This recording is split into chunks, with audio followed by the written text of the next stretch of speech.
Hello and welcome to PM Studios Photoshop Tutorials. Today I'm going to be teaching you a new text effect. It's going to be kind of a ghostly glowing text effect. It's going to be real interesting. First I'd like to apologize for my long absence. I took a break from everything, considering that I'm on summer break from school. I decided to take a break and I went out of town for a while and everything. But I'm back now, so don't worry. Let's get started right away. It is going to be a longer tutorial, so I'm just going to go as fast as I can. If it's a two-parter, then it's a two-parter. Anyways, so this canvas that I've made right here is 1,920 pixels by 1,200 pixels. The first thing we're going to do is we're going to select our paint bucket tool like I already have, and we're going to go here to our foreground color and make it black, and you change the color to 120612. Which looks like black, but it's actually a really dark purple. We're just going to fill our background color with that. The next thing we're going to do is start putting in text layers. Excuse me. Be sure to flip your foreground color to white, like I just made the mistake of not doing. So you're going to put one letter per layer, which is another one of the reasons why this tutorial takes a very long time, especially if you make minuscule mistakes like me. Alright, so it doesn't matter where you put the letters. We'll fix that in a little bit. You could have a letter way down here,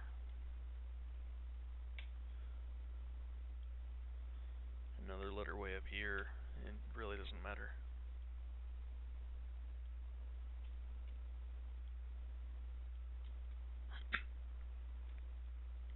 Okay, so there we go. Now we're going to select the top layer, which should be the S in my case, and the very bottom layer, which will be the P in my case. And we're going to go up here and click our cursor tool, and we're going to select this one with this button right up here with the big object and the little object, and both of them are aligned by the bottom. And that's going to do that. And once we do that, we're going to click and drag the entire thing up, try to get it somewhere in the picture, and then we're just going to start compressing.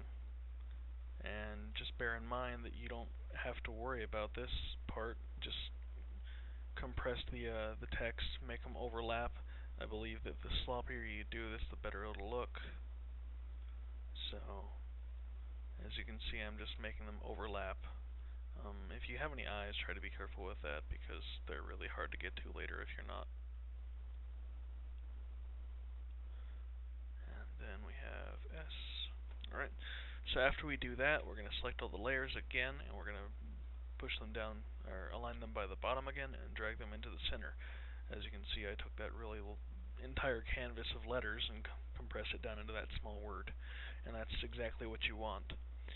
So, after we do that, we're going to create another new layer on top of that, and this is going to be a gradient, so we want our gradient tool.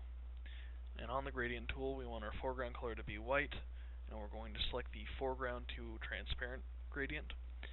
And we're going to have the foreground color at 33% as the location, and we're going to have its opacity at 50%. Well, the opacity is 100%, but the location for the opacity is 50%, and then the other two you just leave alone. And you're just going to start at the very top of the screen, holding down Shift. You're going to click and drag to right about here. And the reason why you hold down Shift is because it allows you to make a perfectly straight gradient line. If you didn't know that, that's a neat little trick. So once we do that, we're going to select layer 1, and we're going to Control-click the text, not the layer, but the text inside the layer. So you're going to Control-click the big T, and then you're going to push Control-C, Control-V, which is going to copy and paste. And we're just going to do that over and over again. So I'm just going to do it really quickly.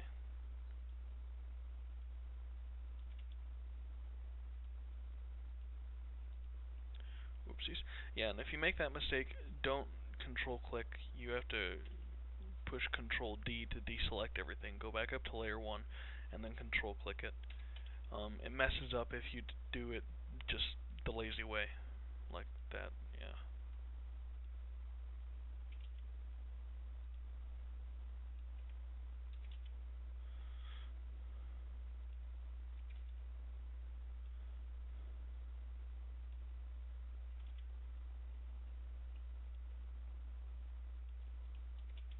Okay, so if I did everything right, I should be able to highlight all of these and push my delete key, and we should have gradient letters just like this. Really ghostly, really hard to see at the moment, but we'll fix that later. So what we're going to do is we're going to select the gradient layer now, and we're just going to delete that. We don't need it anymore. Now, you can, if you feel you need to, label every single one of these layers so that it's easier for you to tell which is which. So like you could control select that one, and well, either way. So we're just going to make a new layer on top of all these text layers right here. And with that new layer, we're going to go over here and switch our foreground color back to the dark pink, or dark purple rather. And we're going to change it to 7FFF5D, which is going to be a light green. Now we're going to color in these. So we're going to change the blend mode to screen. And just like the letters, we're going to do one color per layer. So we're going to do the P, and then we're going to create a new layer. And the blend mode for every single color layer has to be screen at this moment. And we're going to go in here and we're going to just drag it down to the yellow. Alright. And we're going to select layer 9, because that's going to be the M. I almost hit it again. Create a new layer, set it to screen. Select that, and we're just going to drag it down to the orange. Excuse me. Select layer 8. And when you control click the stuff inside the layer to select the gradient letters, you're going to come up with this warning that says, warning, no pixels are more than 50% selected. The selection edges will not be visible. You just ignore that. You don't have to worry about that. It's just a standard warning. It means nothing. You can still do what we need to do with that warning. Alright, so create a new layer again, and do screen. This is why it's going to be a time-consuming tutorial.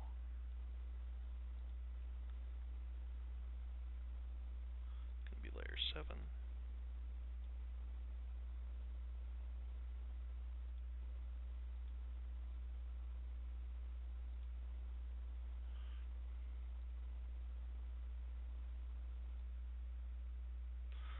And as a forewarning, you do not have to be afraid to use the same color twice.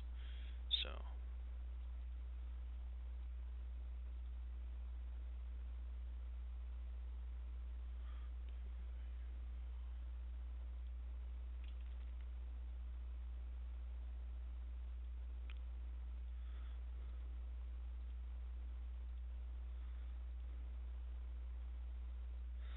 the reason why I clicked on that layer 5 is simply so I can keep my place. Again, you can label all these layers and so on and so forth, but I'm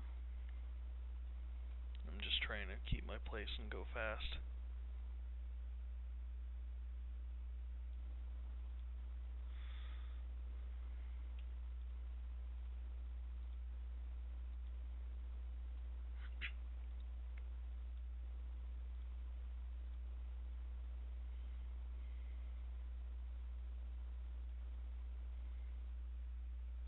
Like I said, you don't have to worry about using the same color twice. It's not going to make it look ugly or anything.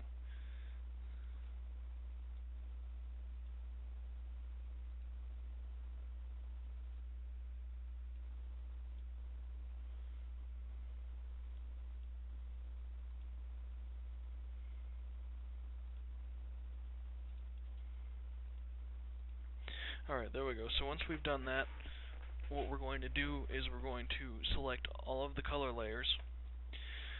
So it's going to be layer 18 through layer 11 for me, I believe. Yeah. Yeah, layer 11 through layer 18 for me. And we're just going to right click on it and click merge layers. And we're going to call this colors. And we're just going to click on layer 2 through layer 10. And we're going to click on this and click merge layers. And we're going to call this PM Studios, so that we can